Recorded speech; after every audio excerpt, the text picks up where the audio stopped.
Ini persis seperti Pak Hamdan sebenarnya, agak mirip kasusnya ya. Kasusnya agak mirip, tokoh yang distigma, tidak ada pikiran spiritualnya. Lalu kemudian kita coba gali nih, kira-kira ada nggak aspek-aspek spiritual, pandangan mistik malahan dari tokoh yang nanti saya coba presentasikan ini.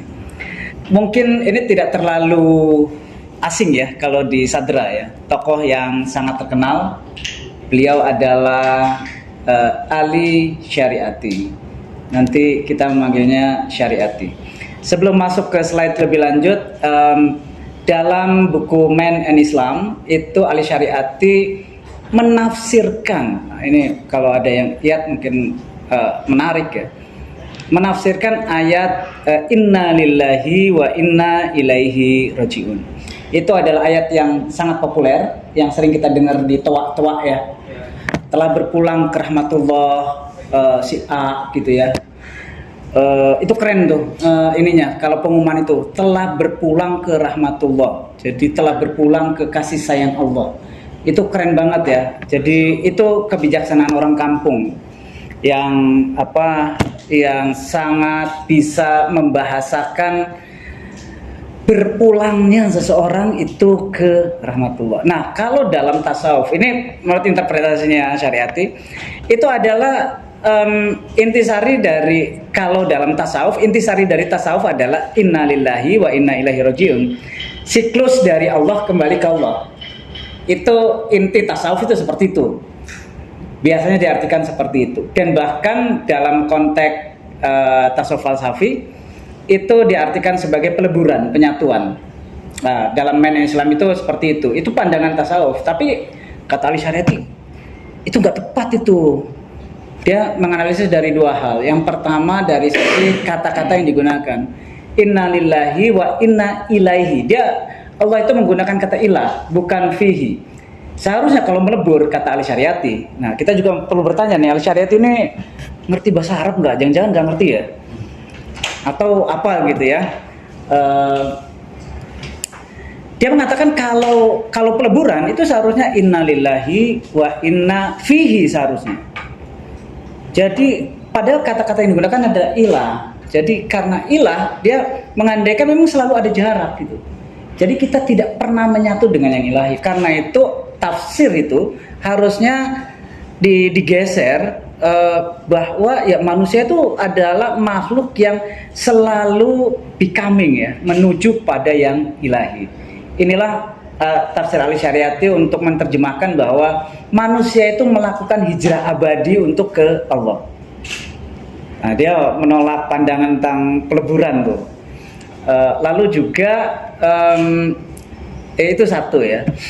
Nah, dari satu kasus menafsirkan ayat Al-Quran dalam karyanya Man in Islam itu, Ali Syariati ini seolah-olah kok memang agak nyinyir ya terhadap sufisme atau tasawuf gitu. Tapi kalau kita baca buku karya Ali Rahnema, itu buku biografi dia, itu Ali Rahnema itu menjelaskan tentang pandangan sufistiknya. Nah, ini salah satu buku yang pertama kali saya temukan yang menjelaskan tentang sufismenya Ali Syariati. Oke.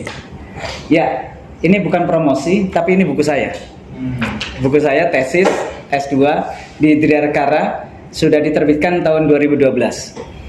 Ali Syariati, Sang Ideolog Revolusi Islam. Judul tesis aslinya Dialektika Sosiologi dalam Filsafat Sosial Ali Syariati. Bukunya masih ada di online. Ini kayak ini lagi ya, kayak promosi kali. Sekalian diskon kalau punya buku. Diskon. Jadi Ali Syariati itu dikenal pertama sebagai ideolog pastinya revolusi Islam Iran. Jadi saya lupa ya, salah satu penulis revolusi Islam Iran mengatakan bahwa slogan slogan selama revolusi itu kan kullu yaumin asyura wa kullu ardin karbala, itu katanya itu diformulasikan oleh Syariati, lalu kemudian diambil alih oleh Imam Khomeini. Ini salah satu versi ya.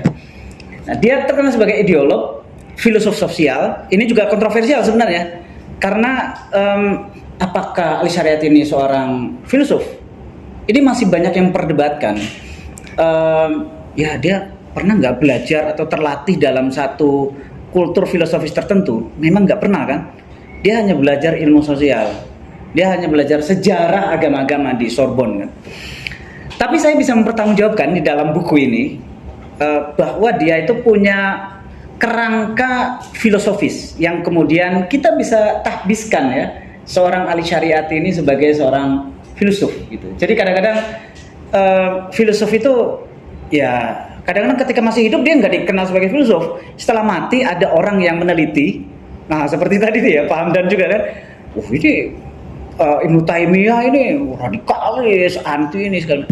Tapi paham dan bisa saja mentahbiskan dengan argumen yang kokoh gitu ya, untuk mengatakan bahwa ini punya pandangan sufistik yang bisa dipertanggungjawabkan gitu ya. Seperti misalnya Nietzsche itu awalnya dia bukan filsuf, dia tuh sastrawan saja. Yang mentahbiskan kan belakangan tuh, Heidegger itu kan belakangan yang membuat ternyata ini filsuf gitu. Kita ngikutin aja gitu kan karena sudah diteliti.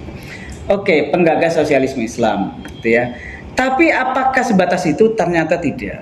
Ada beberapa peneliti yang mencoba untuk mengungkap sisi mistis ya, pandangan mistis, pandangan sufistik dari Ali Syariati. Oke. Bagaimana ya pandangannya? Nah, sebelum ke sana, Ali Syariati ini dia mengalami mungkin semacam kegalauan eksistensial ya.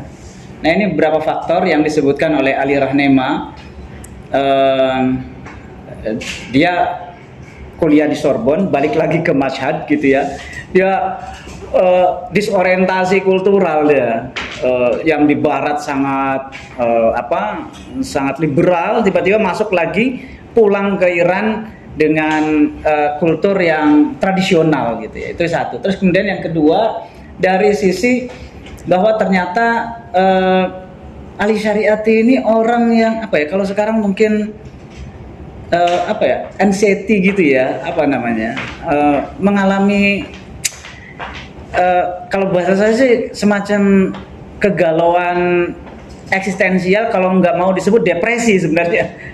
Karena ada tanda-tanda depresi juga kalau melihat ininya ya, lihat cerita-cerita dalam biografinya itu.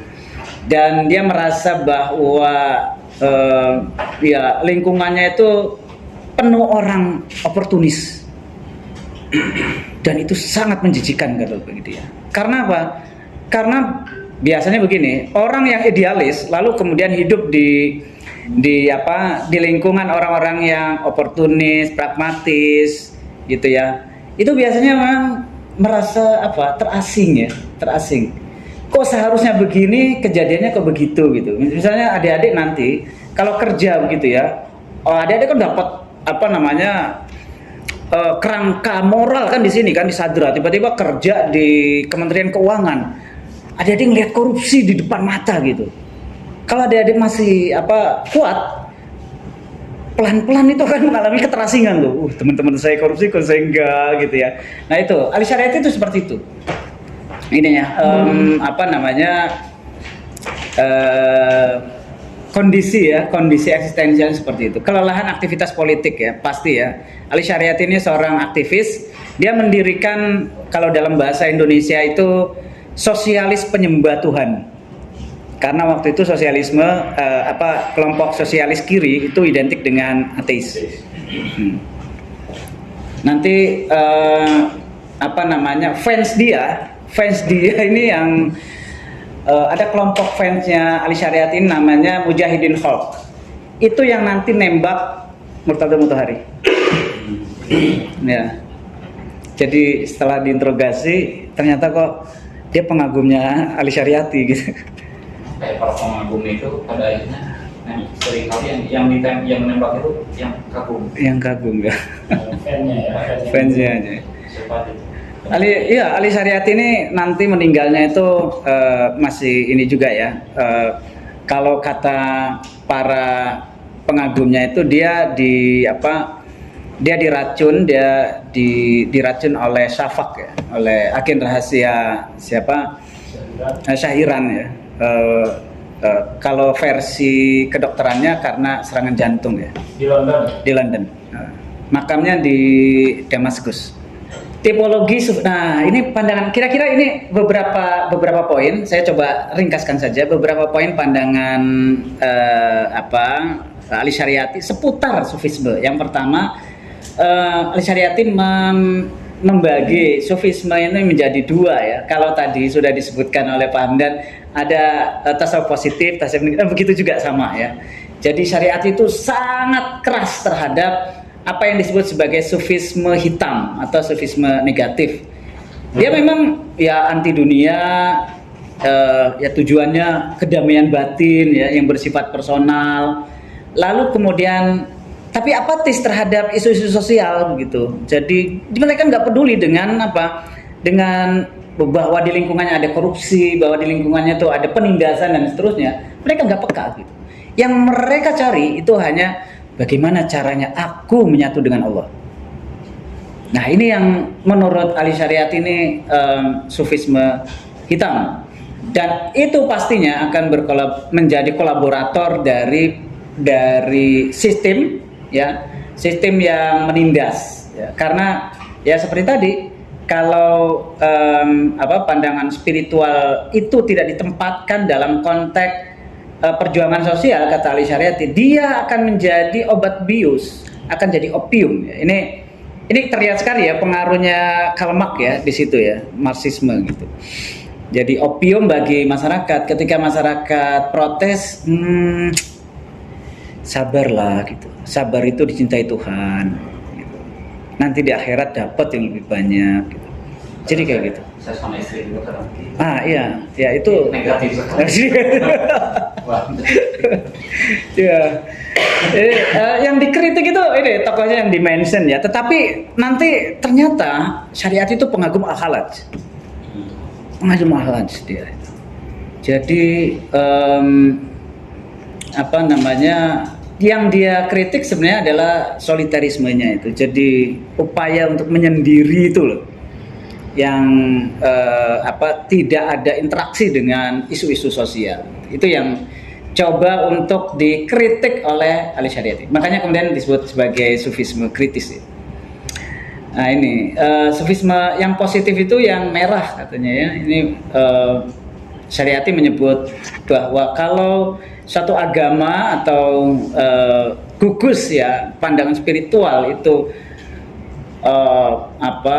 bersifat merah ya. Yang dimaksud merah ini melambangkan darah syahadah ya. Jadi kesyahidan gitu ya. Nah, oleh karena itu kalau yang seperti itu maka dia bisa menjadi basis masa pemikiran dan aksi herois, agresif gitu ya, anti status quo. Nah, tujuan akhirnya adalah pembebasan dari agama yang belenggu, kelas berkuasa dan penindas. Nah, sufisme kritis itu mengawinkan, ya ini bahasa ilmiahnya apa ya? Mengawinkan gnostisisme personal dengan komitmen sosial untuk keadilan dan kebebasan. Jadi Ali Syariati ini kalau kita lihat ya, kalau baca di buku saya itu, memang pandangannya itu sinkretik. Dia mencoba untuk memadukan, misalnya kalau dalam filsafat baratnya, antara eksistensialismenya Sartre dengan sosialismenya Marx. Coba untuk dipertemukan gitu ya. Nah begitu juga dalam konteks sufismenya ini juga. Oke, terus yang kedua, pandangan aspek sufisme kritisnya adalah tentang evolusi spiritual bagi siapa? Al-Syariati. Pandangan mistik itu berasal dari timur. Lalu kemudian yang kedua, bahwa manusia ini, Homo sapien ini sudah berhentilah evolusi biologisnya. Yang akan berlanjut adalah evolusi spiritual gitu ya. Oke, ini lalu kemudian tentang gurun eksistensial atau ini bahasa Persia ya, Ustaz ya? Kafir itu gurun ya artinya ya. Kafir. Kafir. Saya lupa lagi. Iya, kalau di Alirah Nema itu diartikan sebagai gurun. Gurun. Jadi itu adalah simbolisme tempat sunyi, lahir dari ketidakpuasan dan kerenggangan hubungan dengan alam. Kesunyian itu merupakan ruang ideal untuk menemukan Tuhan dan mengungsi dari kebodohan keseharian. Ada seorang mistikus Katolik, dia mengatakan begini, kalau kita ingin jelas tentang diri kita, maka hanya satu hal yang dibutuhkan, yaitu yang disebut sebagai keheningan diri. Jadi semakin hening maka semakin orang jelas tentang dirinya gitu. Oke. Nah, kalau jelas dengan dirinya maka dia akan menjadi otentik ya. Jadi kesunyian membuat diri menjadi lebih jujur, transparan, telanjang dari segala ornamen duniawi seperti status, reputasi, materi gitu ya. Nah, ini jadi gurun itu merupakan simbol dari batas antara dunia ekstensi dan supranatural. Nah, ini juga ada tentang fana dan identitas diri, ini penyatuannya. Ali Syarif ini orang yang dia itu seperti punya dua kepribadian. Jadi di satu sisi dia sangat suka menyendiri, tapi dalam kesendirian dia merindukan keramaian. Dia suka, kalau di biografinya itu dia suka kalau di luar pengennya ke dalam kelas, tetapi ketika di dalam kelas dia pengennya keluar gitu. Nah, itu dia seperti itu tuh ya. Paradok ya, manusia paradok gitu. Nah, oleh karena itu nanti kalau kita baca buku-buku Ali Syariati ya, itu kan sebagian banyak kumpulan stensil. Jadi transkrip ya. Jadi buku-buku Ali Syariati itu kebanyakan transkrip kecil-kecil gitu ya. Saya waktu meneliti ini ngambil dari kedutaan Iran gitu. Dapat yang stensilan kecil-kecil gitu, tipis-tipis gitu ya. Dan isinya kadang-kadang itu saling bentrok gitu isinya. Saling kontradiktif gitu. Bahasa Persia. Bahasa Inggris. Saya nggak bisa bahasa Persia soalnya. Sudah diterjemahkan dalam bahasa ini, bahasa Inggris gitu. Nah, kenapa seperti itu? Karena Ali Syariati mengatakan gini, saya tuh nggak terlalu suka dengan yang teori-teori. Saya tuh ingin apa yang saya sampaikan itu melahirkan revolusi. Dia mengatakan kayak gitu ya. Nah, dia kemudian mengagumi banyak individu dan banyak filsafat. Dia pengagum Sartre, bahkan Sartre sendiri dia berkorespondensi dengan Sartre. Dia mengatakan bahwa Sartre itu adalah Roshan Fikirnya Eropa. Dan Sartre kemudian menulis satu testimoni tentang Ali Syariati bahwa kalau Sartre ini ateis ya, kalau aku harus memilih agama, maka aku akan memilih agamanya Syariati. Wah, ini agama Syariati apa ya? Nah itu Ahlul Bait ya.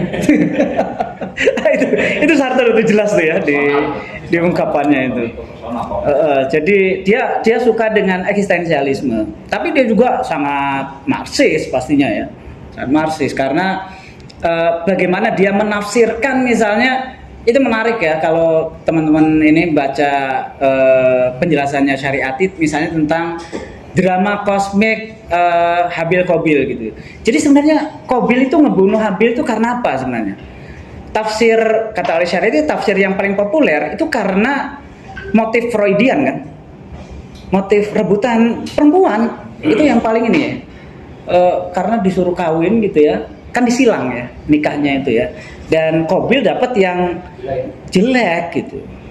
Tapi pertanyaannya, betulkah seperti itu kata Ali Syariati? Ternyata setelah dianalisis nggak terlalu tepat kok gitu ya. Karena apa? Seharusnya kalau kita memperjuangkan perempuan nih, kalau saya ingin kawin sama cewek yang saya cintai, maka saya akan berikan yang terbaik. Tapi disuruh berkorbannya yang buruk.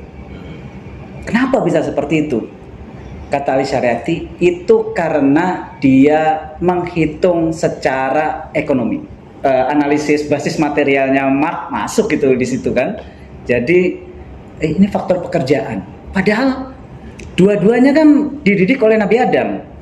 Dari sisi edukasi sama, pendidiknya itu Nabi Adam. Tapi kenapa hasilnya kok beda ya? Yang satu baik Habil, yang satu Qabil ini keburuk. Karena apa? Karena pekerjaan juga. Pekerjaanlah yang membuat Qabil itu melakukan kalkulasi terhadap tindakan-tindakannya.